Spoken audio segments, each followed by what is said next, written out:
Hi, it's Zoe, and welcome to the show of all things people stuff in leadership. And if you want to participate in the conversation and share your ideas, your thoughts, your questions for the interviewees or for me, head on over to our Facebook page. It's the Zoe Routh Leadership Podcast on Facebook, or you can click on the link in the show descriptions right there in your podcast app.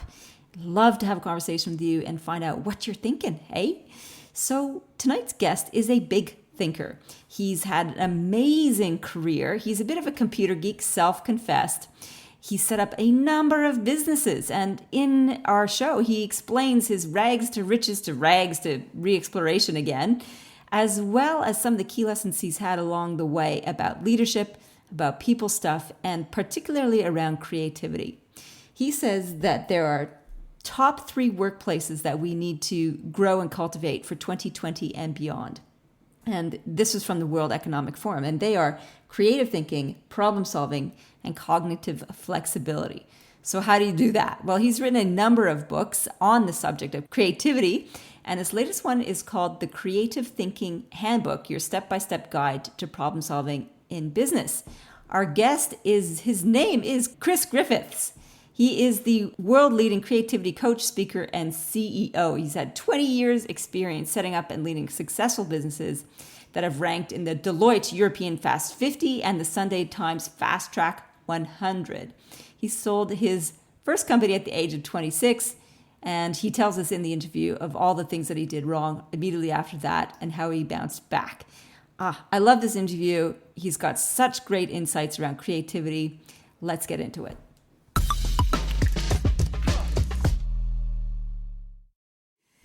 So great to have you, Chris Griffiths, all the way from Wales. It's the first time I've had a Welshman on the call, so welcome. Great to be with you, Zoe. Really excited to be talking to you today.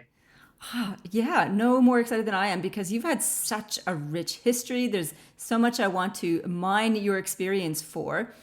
You've set up and led many different businesses. You've written a book, and you're kind of a master at creative thinking and all sorts of juicy stuff. So I want to rewind a little bit and ask you this question, which is one that a lot of leaders wrestle with, is how do you define leadership? And when did you first realize you could actually do leadership? Yeah, it's a really good question. I mean, how do you define leadership? I don't really consider myself a leader, I guess. I suppose it's happening by default.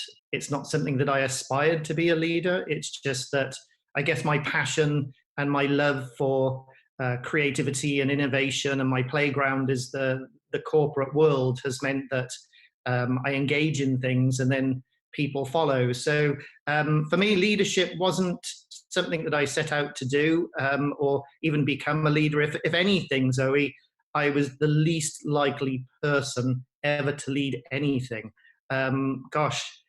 Where was my first experience of leadership? I guess it was when I was still in school, and I was a very typical computer nerd. Wasn't very athletic.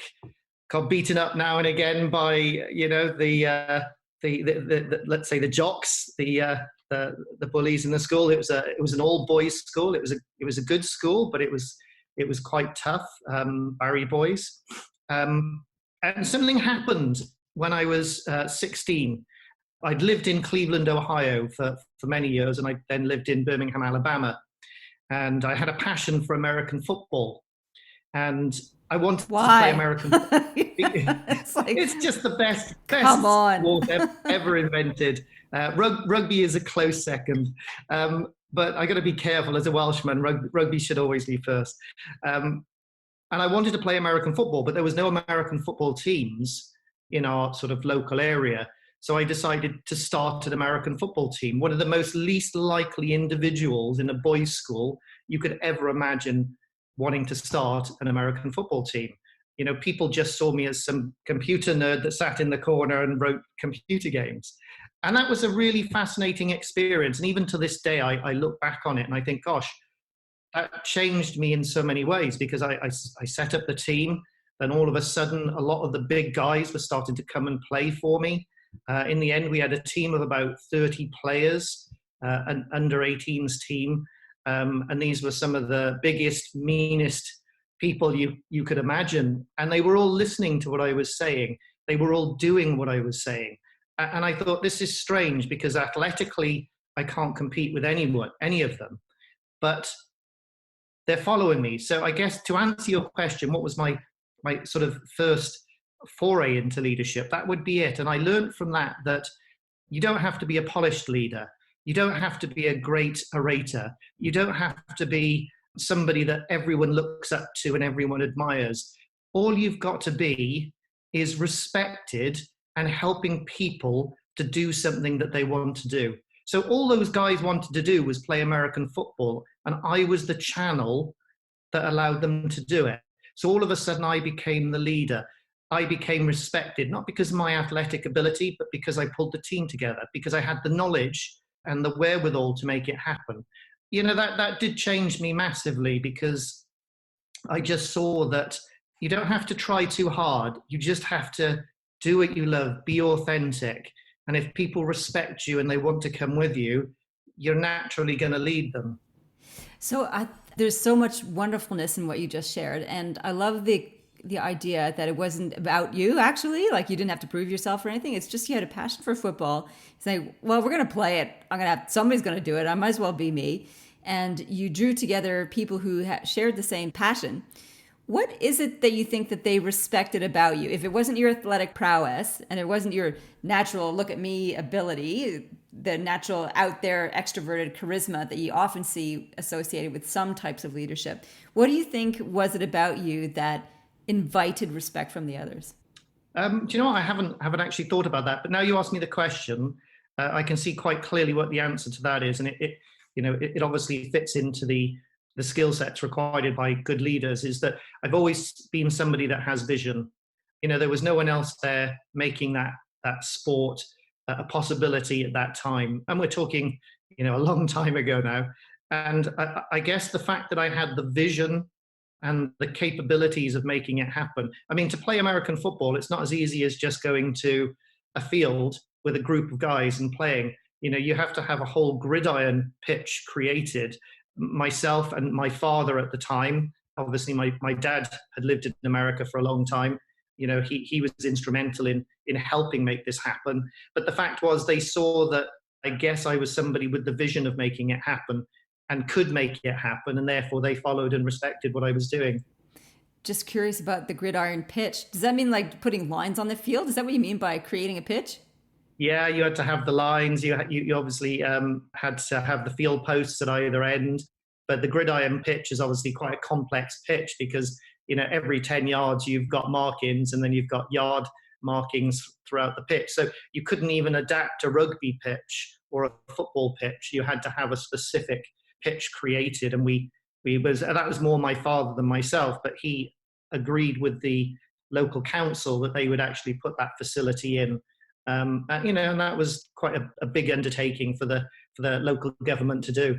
Yeah, so you have to negotiate with local government as well. My goodness. So this is not just like, hey, let's get together and play football. This is actually quite this was an industrious thing. I mean, there was a couple of teams around the UK. There wasn't many teams, and you'd have to travel a long way to play other teams. But for 2 years, it was just a great time, a great bunch of people, completely different mix of people. As I said, there's me, a computer nerd, but American football is quite strategic. So you need sort of analytical thinkers in American football, as well as out and out athletes. So you had a complete mix of individuals. It was a really great time. Wow. Okay. Well, you've given me a new insight into a sport that I have not had much insight into before. It's obviously a little bit more complex than I imagined. So you've gone from like computer geek nerd in the corner to orchestrating a big football league organization complete with negotiating with local government to get it all set up, to setting up your own IT business. What the? So tell me about that. Like, how did you conceive of the idea, hey, I'm going to set up an IT company? And what were some key challenges that you experienced along the way? Well, gosh, again, it started back when I was sort of 16. I didn't really get on too well in school. Even though I was a computer nerd, I didn't go that often to school. I was more interested in writing computer games at the time, actually American football games, as you can imagine. And I just found that I had a passion for creating things and developing things. And I guess that's led me to where I am now, is that, again, that passion for understanding creativity and innovation and making it repeatable and systematic. And at 16, I launched some computer games. They did very well. At 18, I mean, you've got to laugh, Zoe. At 18, I failed my computer science A-level exam. And I didn't just fail it, I had the lowest of the low. I had an unclassified. And the reason I had the unclassified was because I wasn't going to school, because I felt, well, look, I'm creating computer games. I know what I'm doing in the field that I was in at the time. So I thought I could just turn up at the exam and get an A star star. Of course, you turn up at the exam and the questions that they ask aren't relative to the work that I've been doing in terms of computer programming. They were, let's say, more generic type of computer science questions. And again, that was a really interesting point for me, because I'm a firm believer in education is a great thing. It gives you lots of dots to join, and the more dots you have to join, the more creative you can be. But we also have to realize that education without engagement is just a waste of children's time and energy and effort. And that was where I was sitting. I wasn't engaged. I wasn't interested. I wanted to be learning through doing, which is my computer programming. So at 18, I started working for Amiga computer systems, and I was writing a computer language at the time. And I thought, well, actually, I'd prefer to work for myself. So I set up my first tech company when I was about 19. That went very well. Sorry? That's so bloody young. That's Thanks, amazing. thanks. And that went very well. And I sold that company when I was 26. And then I had a very hard life lesson. You see, when you're 26 and you've sold a business and you have 5 sports cars out on your drive, you feel like everything that you touch will turn to gold, and the hubris begins to set in. And this is something that I say to everyone that's doing well: don't let the hubris set in. Never be afraid to be balanced in your thinking, because what I did next was invest in a telecommunications company where I lost absolutely everything. Really? Because I felt that, I felt I couldn't do anything wrong. So I jumped into this new technology that no one was doing around the world. And I've missed a very important point, that if you develop a new technology that's aimed at large organizations, you need a lot of resources to do it, because the risk for them to take on board a very new, novel technology from a small company is very high. So I didn't go bust, but I had to sell that. And I pretty much lost absolutely everything that I built up. I lost my cars, I lost my house, I lost my partner at the time. The thing that hurt most was losing my Maserati, but it was a great learning lesson. And then Can I just ask, because people are going to want to know? They're going to know. Sure. Okay, so you had a Maserati. What else did you have in the garage that you had to get rid of? Oh gosh, I had 2 Maseratis. I had a Jaguar XJS, the Saints car. I don't know whether you remember the old films of the Saints. Alfa Romeo, and the other one was a Nissan 200, which was a really pretty Japanese sports car. But one of my Maseratis was one of only 30 ever made. Oh, so no. it was quite sad to see that go. But it was a great lesson, Zoe. You know, when you go through that, you're going to go one or two ways. You're either going to give up or you're going to carry on. And my favorite quote, until this day, is that winners fail more times than losers try. Winners fail more times than losers even try. So for me, it was just a knock. So I thought, well, get back out there, do it again. I started up another company from absolutely nothing. It was an ed tech company. It was all about delivering educational content to students using gamification. And, in the late 80s and early 90s, the word gamification didn't even exist. We all talk about it now. And we came up against massive barriers because educators at the time were, look, children shouldn't be in school to play computer games. But our research and our tools were showing that if you let them play a game and engage them, they learn more than if you just give them the content and expect them to absorb it. And that company went very, very well. It became one of the fastest growing companies in Europe. It was a Tech Track 100 company in the UK and a European Fast 50 technology company. And that was really exciting. And we grew that over 7 years. And that's where I came across the mind mapping process that was invented by Tony Bazan, who sadly passed away last year. And I found the mind mapping process to be such a simple process, but such a powerful process of actually capturing and growing thoughts with a lot of structure. A lot of people use lists, and lists are unstructured thinking that people don't realize that. They actually stop you thinking effectively.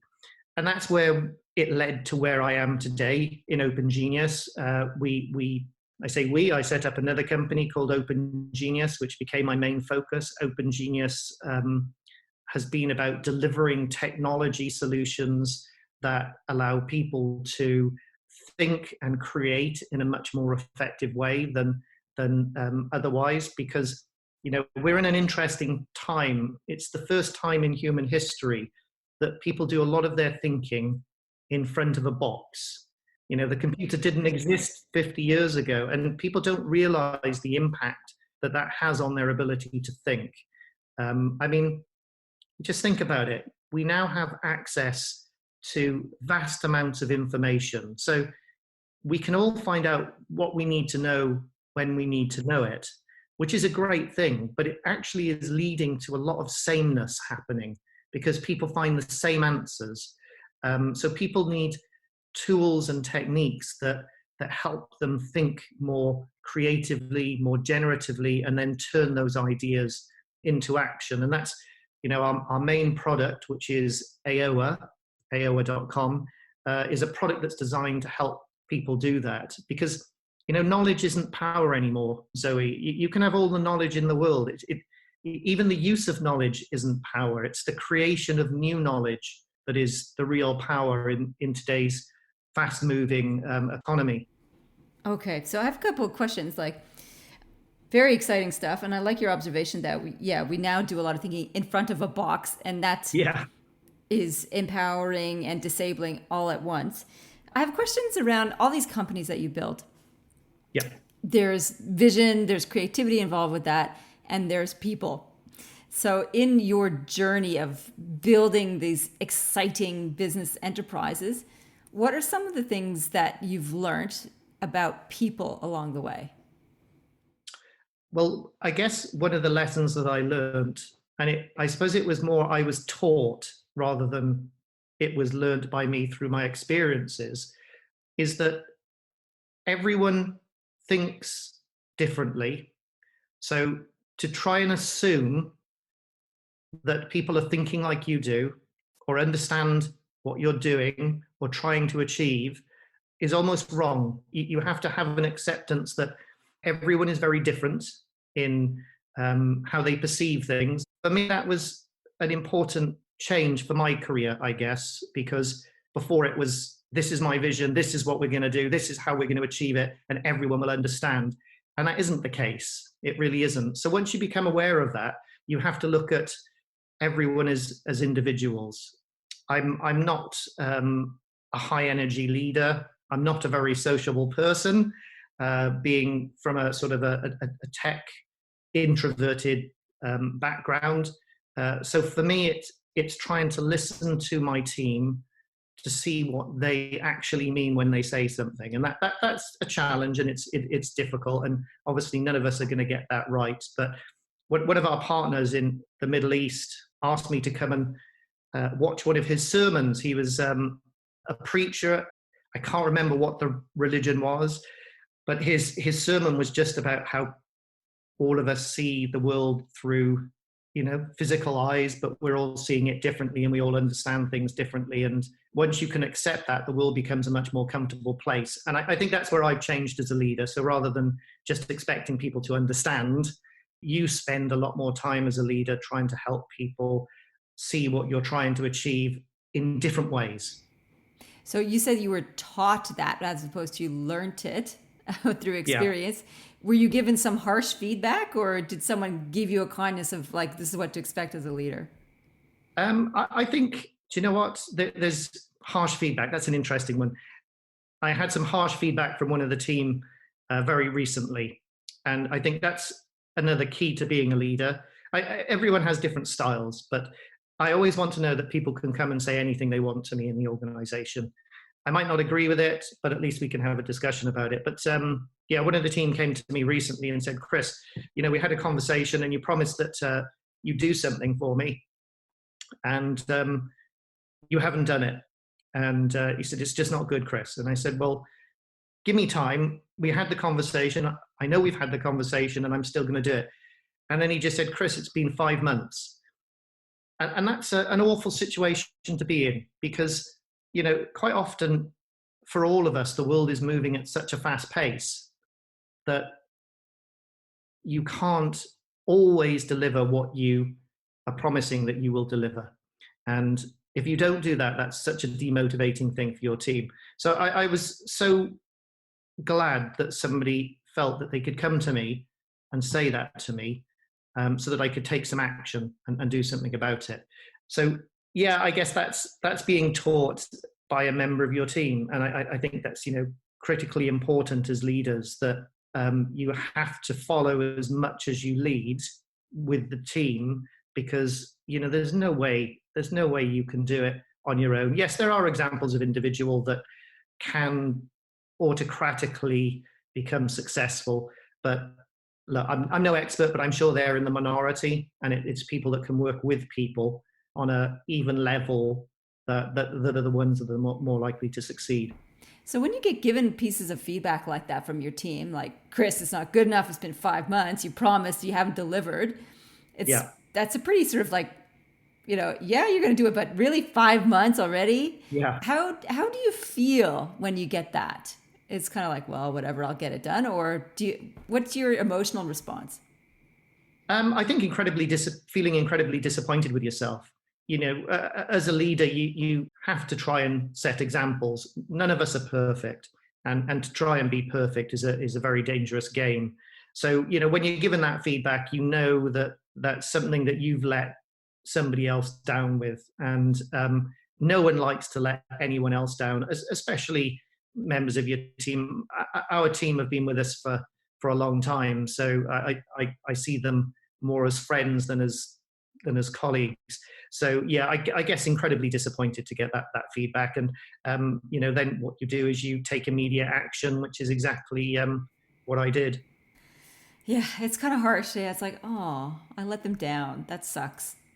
And yet you've done so many amazing things. And I love that you turn that around and say, okay, opportunity to redeem myself by learning and cleaning up as quickly as I can. There's something in your biography that I read and went, whoa, that sounds like a very cool experience. I'd love you to share a little bit more about it. And let me see where it is. Oh, yeah. You were invited by His Majesty King Abdullah II of Jordan to facilitate a brainstorming session of Nobel Laureates at the Petra, did I pronounce that properly? Nobel Conference. Yeah, I did. Yep. So what the? Like, you get all these Nobel laureates in a room together and you're going to run a brainstorming session on behalf of King Abdullah of Jordan? A, how does that happen? And B, was that intimidating to be in front of all those Nobel laureates to run a brainstorming session? Yeah, it's gosh. Where do I start with that one? I was very lucky to work with Tony Bazan for many, many years. And Tony was one of the best speakers in the world. And I learned a lot from him about, when you're speaking or facilitating in large groups, you don't need to worry about too much. Just be yourself, talk about things that you really are passionate about, and everything will will just happen. And over the years, I started writing books on creativity and innovation. And obviously, I got noticed by one or two people. I've worked for several royal families, actually, but this one was the biggest thing I'd been ever asked to do. It was a fascinating conference. You had leaders, political leaders from all over the world. You had religious leaders. You had Nobel Laureates. So you had some of the world's most preeminent thinkers. Everyone from scientists to the Dalai Lama were there. And I was asked to facilitate one of the brainstorming sessions. And again, for me, that was a defining moment for me, and where I decided to take my business, my focus, I guess. Because even though I'd had a lot of experience and understanding in facilitating brainstorming, I felt that I didn't do a great job. So it was the biggest thing I'd ever been asked to do. And I felt it was one of the biggest failures that I'd ever encountered, because I had a room of immense intelligence and knowledge, and it just didn't work. From the perspective of the delegates in the room, everyone thought it was great and it was fine and it was an effective session. But we were talking about some, really important issues: child poverty, child starvation. What can we do to make a big dent in the issue? And when I left that event, which, it was beyond impressive, I felt I could have done so much better. And I spent the next year trying to understand what went wrong. How could have I got more out of those people that were there? And by doing a lot of research with Melina Costi, who's one of my co-authors, we could see that there's a lot of science that shows that cognitive biases come into play, especially for people that are very successful in their career. And basically what broke down was that I delivered it like a normal brainstorming session, the same sort of brainstorming sessions that everyone has, with post-it notes. And yes, there was some mind mapping technology being used and all the rest of it. But what I came to the ultimate understanding of was that to be successful with your brainstorming, you've got to put structure and process behind it. Most people have no idea what it means to brainstorm. They think a brainstorm is just the grabbing of ideas and putting them on post-it notes or writing them on walls. That's just one small part of it. And that led me on the journey to write a book. And the book was Gross, the Solution. And basically that book was there trying to explain what you need to do to actually be more successful when you try and be creative and try and be innovative. And that was an exciting time. And I've written several other books that they're all about systemizing creativity. If you put a process behind it, it can be so much more effective. I love this. So that particular book was called Grasp the Solution? Yes. Yeah. Okay, Grasp the Solution. So I love this fascinating insight, and how amazing that you could have all these super intelligent people in one room and the brainstorming session is like, meh. And one of the things you discovered was cognitive bias is there. So this was your experience then with all these highly successful, intelligent people? There were cognitive biases that played that were interfering with the ability to generate new insights. Is that sort of what you were alluding to? Well, it is. And, if you think about it, it's not something that we learn. We don't learn how to think creatively. We don't learn how to be innovative. Typically, we learn how to absorb knowledge. And we've got it kind of the wrong way around. In education, you need to teach both. And, it's only really in the last decade that lots of authors and experts are now starting to come out with helping people understand how their brain works and how it thinks. And once you've got an understanding of some of these things, you can be so much more effective. It's not rocket science. It's all common sense. And that's what we found, is that, if you put a process behind your innovation initiatives or your brainstorming events, all of a sudden it becomes so much more effective. even now today, it's crazy. You know, we've set up, basically, we've set up a global network of facilitators and innovators. So this isn't all coming from me. This is coming from over 1,000 people that I work with, that are constantly working with clients to help them solve problems and be more creative. So it's based on a lot of real world experience. And, you know, even today, people don't understand why their brainstorming sessions fail. Getting a group of people together and saying, right, we need to come up with solutions to this problem, is just counterintuitive, because you're not doing things in the right steps. And if you don't do things in the right way, you fall foul of cognitive biases that, because you don't know you're doing it, you're completely unaware that you're falling into these traps. Once you become aware of those traps, then you can do something about it. Okay, quick. Stop. I've got so many questions. Yeah. Okay, so the right steps in brainstorming help avoid cognitive bias traps. So what are the right steps in a brainstorming session? Do I need to read your entire book, or can you go the top 3? Well, look, if you're trying to solve a problem, and it's a big problem, it's a big challenge for you as an individual or as an organization, you have to go through 4 definable steps.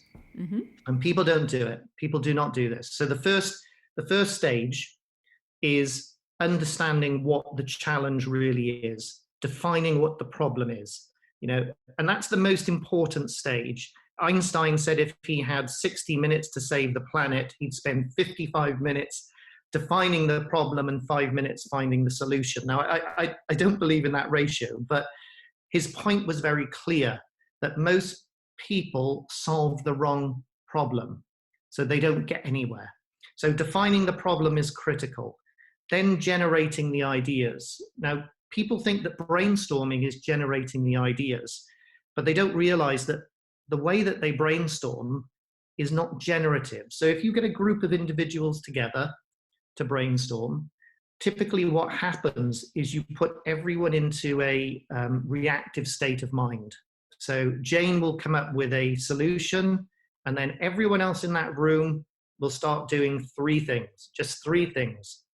They'll think, do I agree with Jane? And if so, how can I support her? Do I disagree with Jane? If so, how can I put forward my arguments? Or they'll sit on the fence and they don't know anything. But essentially what you've done by Jane putting forward that idea has stopped the entire group from thinking generatively. They are now in the analytical stage, which is the 3rd stage. So, for example, when you brainstorm, gosh, there are some simple things that you can do that they sound obvious, Zoe, but people don't do them. First of all, anyone that's going to be in a brainstorm, they need to do it individually first. If you don't brain individually first, you're falling foul of reactive thinking. So, you know, don't allow people to wing it. Make sure that they come prepared. Make sure that they've allowed their brain to pull together some ideas before they even get together in a group. Then the next stage is, don't try and have long brainstorming sessions, because people will sit there for half a day, a weekend, in a strategy weekend. Let's solve this problem. Let's get down and really push the way through it. A completely wrong way to go about it. I mean, let me ask you a question. Where do you get your best ideas, Zoe? Usually when I'm not at the computer. It's like I'm walking, I'm meditating, I'm in the shower, I'm driving. That is the same for all of us. So why on earth is it that, especially in the corporate world, we think that the way that we brainstorm and solve problems is having these long meetings to try and get ideas out there? So for instance, what we recommend is very small sprints. So a brainstorming session should never be more than 45 to 60 minutes. And then you stop, because it's after you stop that people come up with the genuinely different solutions. Because of course, they get out of the room, their brain starts to incubate the ideas and connect them in different ways. So they'll have a realization which they couldn't have had when they were in the group. So rather than having 1 8-hour session in a day, have 8 1-hour sessions across multiple days, because you're allowing people time to incubate their thoughts. And then the final 2 stages are evaluating ideas. How do you evaluate ideas? And finally, how do you actually make it happen? So many people say to us, we have no problem as an organization generating ideas, nothing ever happens. So if you put all of that together, you're more likely to have success in your sort of innovation challenges and programs. That was really cool. Thank you for sharing those definitive steps. Which book are these in? Are they in one of your books or many of your books? It's in my newest book, which is the Creative Thinking Handbook. I love it. That's going straight on the purchase list. Creative Thinking Thanks, Handbook. Awesome. Okay, so along with this, you've got some interesting little tidbits in your press release that I wanted to get into. And whoever wrote these, if it was you, good job, because they're really like, oh, I want to know what that is. This one, what your to-do list says about you, analysis by creativity experts. So my to-do list, I'm like, tell me about that. So tell me what, I'm kind of scared to ask. What does our to-do list tell us about us? Well, that's down to Cara, that no doubt you've been communicating with. She's got a genius mind when it comes to putting copy together. Well, first and foremost, with to-do lists and productivity software, most people, when you look at them, are falling into a trap again. So they are following a broken philosophy. So let me give you an example. To-do lists, task management software, they're quite linear. You have your list of things in order. And what they're designed to do is help you be more productive and do things quicker. But therein lies the rub, as Shakespeare would say. It's not about doing things quicker. It's about doing the right things. So I could give you technology that helps you do more tasks in less time. But if all that does is get you to the wrong place quicker, am I actually helping you? So when it comes to to-do lists, what you notice is that some people will look very linearly at to-do lists, and that's dangerous. Others will have more whole picture thinking strategies. So they'll use visual tools to allow them to see what needs to be done and when it needs to be done. So they're a bit more flexible, they're more fluid. They do things not because they're in a list, they do things because they can see how it fits into the overall picture. Now, that's the correct philosophy. Very few people do that yet. So I'm wondering if you use mind mapping to do that, so you can see where the little task fits in the bigger structure. Is that a way of reinventing the to-do list? Mind mapping is one way of doing it. I mean, any visual structure that allows you to see things radiantly is going to make a big difference. Linear thinking is something that we kind of naturally fall into because it's normal to us. The way that we write is sequential, it's linear. But yes, mind mapping is a process that allows you to see the whole picture. And there's lots of other visual processes that allow you to see the whole picture. But I think that the key point here for anyone that's really interested in this is, if the way that you manage yourself is by a linear list, what are you doing to create the list? And if what you're trying to do is just create the list as you go, that's very dangerous, because you need something. I mean, we're visual thinkers. It's our primary sense. So you need something that shows you the whole picture so that you can decide, well, what should you do next? Okay, that's awesome. I just want to take my little to-do list, which is linear, and start over. So you've got another item here, and it'll be my last question, is the top 3 workplace skills to harness for 2020 and beyond. I'm guessing creativity might be one of them, but tell me, what are the top 3 workplace skills that we need for 2020 and beyond?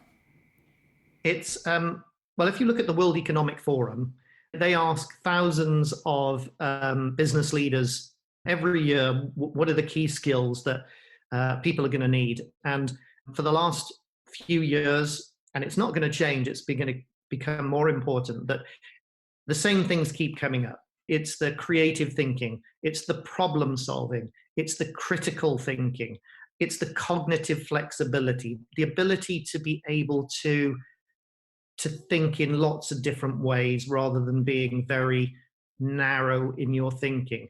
We all know this is the case because we're moving into a world of automation.